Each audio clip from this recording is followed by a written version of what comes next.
অনেকেই প্রশ্ন করেন যে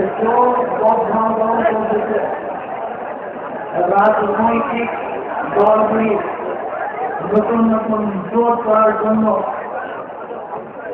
তারা রাজনৈতিক দলের দুয়ার ঢুকছে।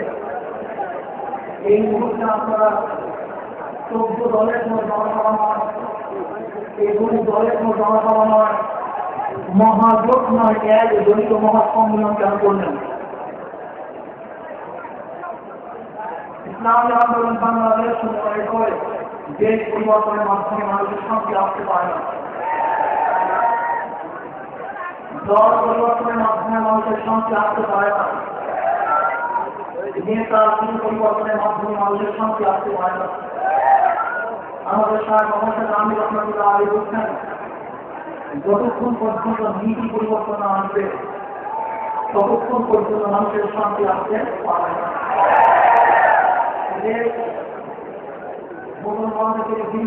বহু আন্দোলন সংগ্রামের ভিত্তিতে পাকিস্তান নামে একটি দেশ আমরা পেলাম। দেশ পরিবর্তন হল, আবার সংগ্রাম আন্দোলন শুরু হয়ে গেছে। বাংলাদেশ নামে এক ভ্রমণ আমরা পেলাম, কিন্তু মানুষ শান্তি নাই। আমরা আওয়ামী লীগ দেখেছি, বিএনপি দেখেছি, জাতীয় পার্টির শাসন দেখেছি, সোনার বাংলা, সবুজ বাংলা, নতুন বাংলা দেখেছি, বর্তমান ডিজিটাল বাংলা দেখতেছি, কিন্তু মানুষের শান্তি কোনো পরিবর্তন আসে নাই।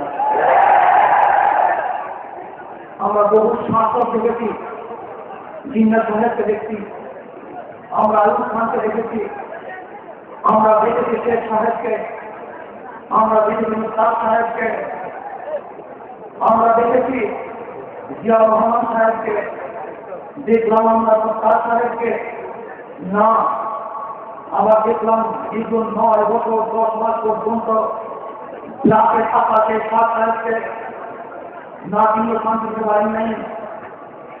আবার 1991 সালে এদেশের মানুষ চিন্তা ভাবনা করলেন, পুরুষের সম্পূর্ণ নেতৃত্ব ব্যর্থ, তারা ব্যক্তিত্ব দেওয়ার যোগ্যতা হারিয়ে ফেলছে। নিয়ে আসা তৈরিকে এক মহিলাকে নেতৃত্ব বানালাম, প্রায় নিষ্ঠা বানালাম। 1991 সাল থেকে 93 পর্যন্ত পারমানেন্ট ফল দেখাতে পারলেন না। এদেশের মানুষ আন্দোলন করেছে, সংগ্রাম করেছে। আমরা 93-তে মানুষ পান না, মানুষ খেতে পান না, ইমান খেতে পান না।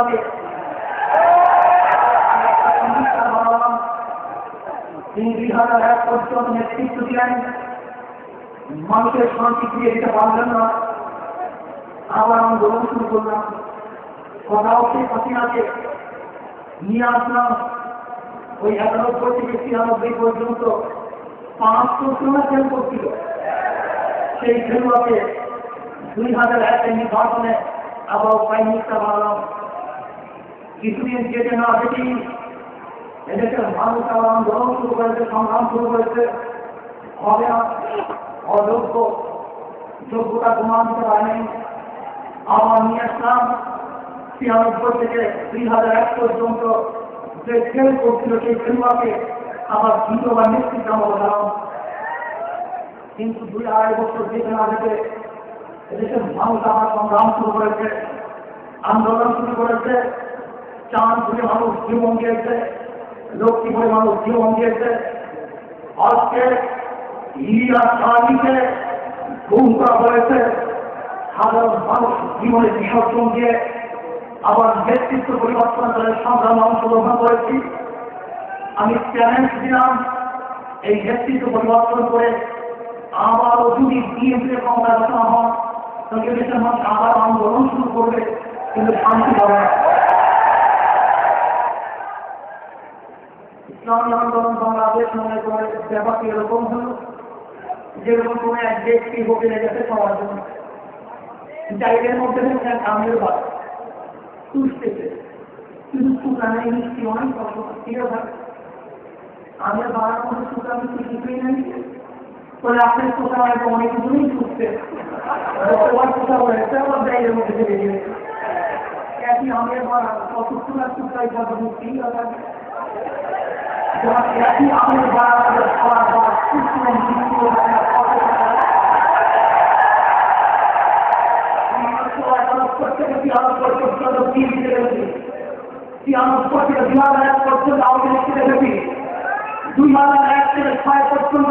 আমরা বিএনপিকে দেখেছি, আবার আওয়ামী লীগকে দেখেছি, আমরা যদি টিমকে দেখি, এই টিমটির মধ্যে আওয়ামী লীগের মধ্যে চুকাই ভটকাই মিষ্টিকাই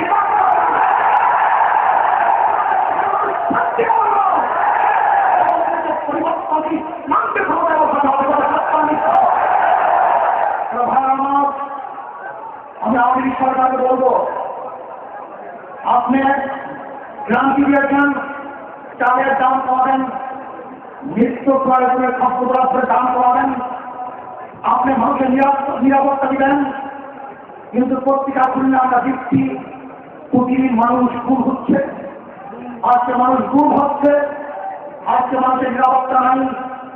আমি বিএনপিকে বলবো, আমি বাংলাদেশের জনগণকে বলবো, আজকে বাংলাদেশের ধান মানে কোনো নিরাপত্তা কোনো মানুষের নাই, কারণ মিডিয়ার মালিককে ফিরিয়ে দেওয়া না হয়, তাহলে এমন আন্দোলন আপনারা করুন যে মিডিয়ার চালিত আসবে তো বাংলাদেশ করবেন না,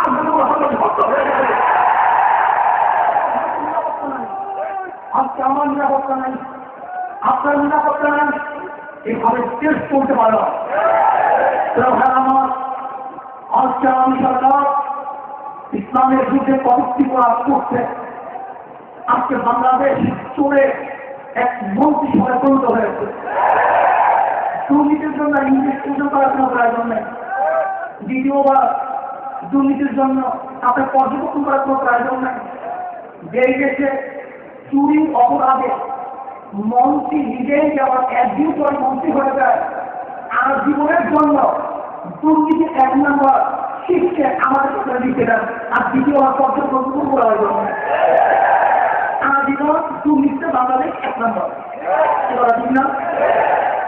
আজকে দেখছেন বাংলাদেশের মধ্যে রাজাকার আন্দোলন, আগে রাজাকার শব্দ শুনলে আমার কাছে খারাপ লাগছে, কিন্তু যেই দিনকে বঙ্গবীর আব্দুল কাদের কূটনীতিকে রাজাকার করা হয়েছে, এরপরে থেকে রাজাকার বলে আমার কাছে খারাপ লাগে না।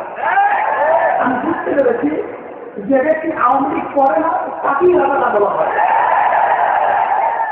রাজাকার মানে কোনো ভিন্ন জিনিস নয়, বুঝতে হবে যে ব্যক্তি আওয়ামী লীগ করে না সেই ব্যক্তি কি রাজাকার, যে আওয়ামী লীগ করে সেই মুক্তিযোদ্ধা।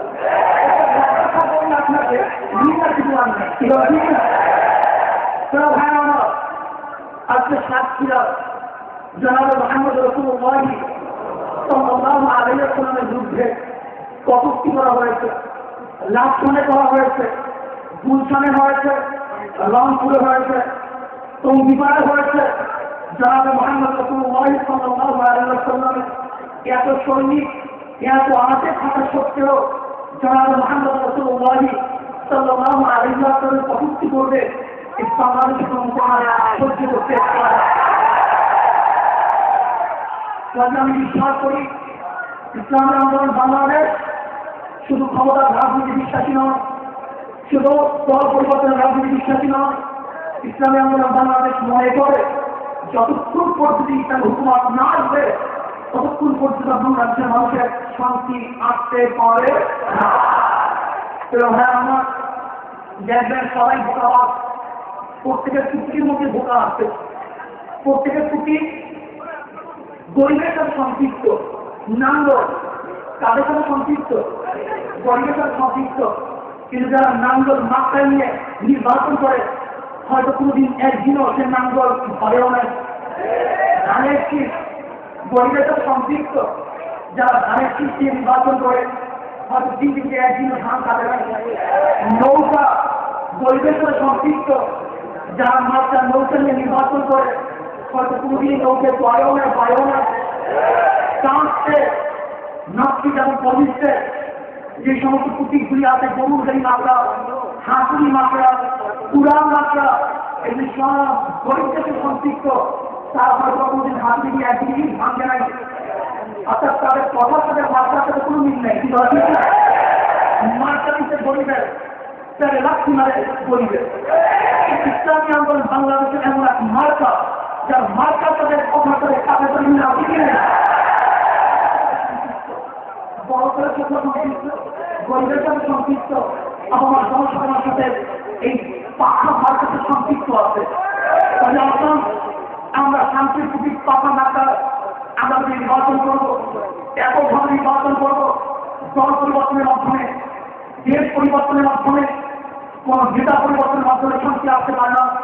যতক্ষণ পর্যন্ত ইসলাম এবং মানবতা গরুটি কোন নেতার পরিবর্তন না আসবে ততদিন পর্যন্ত শান্তি আসতে পারে না। আসুন আমরা সম্মিলিতভাবে তাকে বিপ্লব করতে হবে, আন্দোলন করতে হবে, রাজপথের একটা লড়াই করতে হবে। আমি জনাব আব্দুল কাদের সিদ্দিকী সাহেবকে বলবো, নেতৃত্ব দেওয়ার জন্য পয়সার প্রয়োজন নেই, যোগ্যতার প্রয়োজন। আসুন আমার সম্মিলিতভাবে এমন এক নেতৃত্বের দিকে ঐক্যবদ্ধ হই, যার কথা মতো মানুষ জীবন দিয়ে প্রস্তুতি হয়েছে।